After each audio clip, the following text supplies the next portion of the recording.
Bonjour Mickaël, merci de nous rejoindre sur le blog de la Bourse sans stress pour ce cours d'options où je vais revenir sur la date d'échéance que j'avais déjà abordée précédemment et nous ferons un point sur l'open interest puisque ce sont deux notions très importantes à maîtriser pour être un pro des options.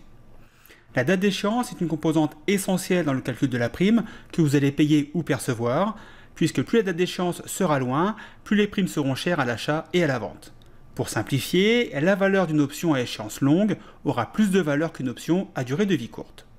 Ceci est vrai sur les options dites américaines et sera un peu moins vrai sur les options dites européennes, mais j'aurai l'occasion d'y revenir dans une prochaine vidéo. Tout cela est complètement logique, puisque plus vous laissez de temps entre la date actuelle et la date de fin de contrat, plus vous vous laissez de chance en termes de délai pour que votre stratégie haussière dans le cadre d'un call se réalise si vous êtes acheteur.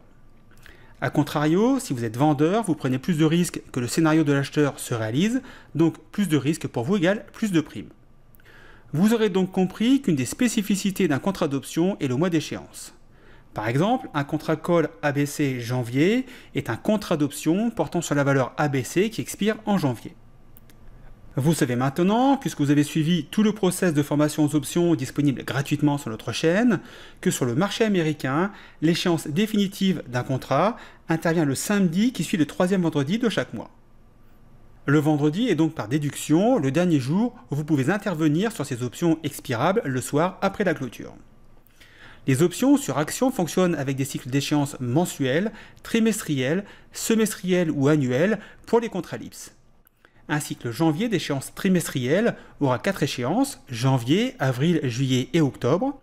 Un cycle février aura des échéances trimestrielles à février, mai, août et novembre. Et pour finir, un cycle mars aura des échéances trimestrielles, mars, juin, septembre et décembre. Jusque-là, rien de compliqué. Depuis quelques années, les grandes capitalisations ou les stocks avec une très grande liquidité ont des options en monthly, soit tous les mois, et de plus en plus en weekly, c'est-à-dire échéance chaque vendredi du mois. Cela concerne les options pour les sous-jacents actions, mais aussi sur indices et certains ETF. Sur certains indices, comme le S&P 500, vous pourrez même avoir plusieurs échéances par semaine.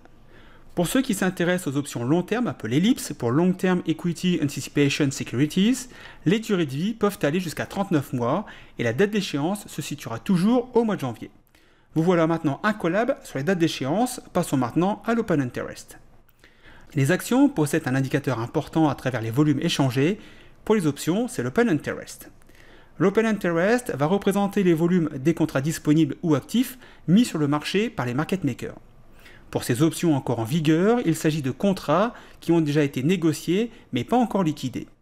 Petite précision, alors que les volumes sur les actions évoluent au gré de la journée, l'open interest n'est pas mis à jour durant la journée de négociation. Lorsque vous achetez ou vendez des contrats d'options, la transaction est rentrée en tant que transaction d'ouverture ou de fermeture. Rappelez-vous le buy to open ou le buy to close et le sell to open et le sell to close vu dans une précédente vidéo. Si vous achetez 10 calls ABC, cet achat ajoutera 10 au nombre de l'open interest. Si vous vouliez sortir de la position, il vous faudrait vendre le même nombre de contrats pour fermer la position. Dans ce cas, l'open interest diminuerait de 10. Petit point de détail, toutes les transactions ne sont pas comptabilisées dans les open interest. Par exemple, si vous achetez 10 calls ABC, donc buy to open, ou acheter pour ouvrir, et que vous êtes face à quelqu'un qui vend 10 calls ABC, donc qui fait un sell to close ou un vente pour fermer, le nombre de total de l'open interest ne changera pas. Pourquoi l'open interest est-il alors si important ? Lorsque vous regardez l'open interest total d'une option, il n'y a aucun moyen de savoir si les options ont été achetées ou vendues. C'est sûrement pour cette raison que de nombreux traders d'options ignorent complètement cet indicateur. Cependant, ce n'est pas parce que peu de personnes maîtrisent l'open interest qu'il n'y a aucune information importante à relever.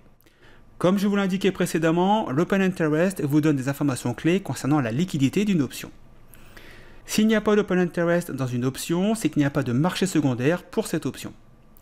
Lorsque les options ont un open interest significatif, cela signifie qu'il existe un grand nombre d'acheteurs et de vendeurs.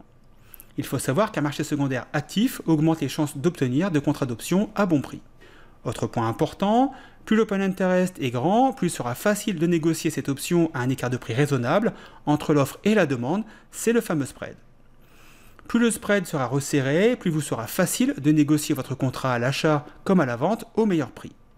A l'inverse, lorsque vous êtes en position avec une option dont l'open interest est très faible, il sera difficile de sortir de cette position et si vous y parvenez, vous serez confronté à un large spread qui vous pénalisera. Lors de la semaine de l'expiration, un open interest anormalement élevé, côté call ou côté put, donne de précieuses informations sur les niveaux de cours pouvant être atteints à l'expiration. Certains traders utilisent alors des stratégies de type butterfly pour en tirer profit. Voilà, je pense vous avoir donné l'ensemble des éléments pour ces deux termes essentiels à la bonne compréhension du fonctionnement des options. Comme d'habitude, si vous avez des questions, laissez-les sous la vidéo, les réponses pourront ainsi servir au plus grand nombre. Vous pouvez bien sûr partager ce cours auprès de vos amis traders qui souhaiteraient comme vous s'initier aux options. N'oubliez pas non plus de vous abonner à la chaîne YouTube du blog pour recevoir nos dernières vidéos.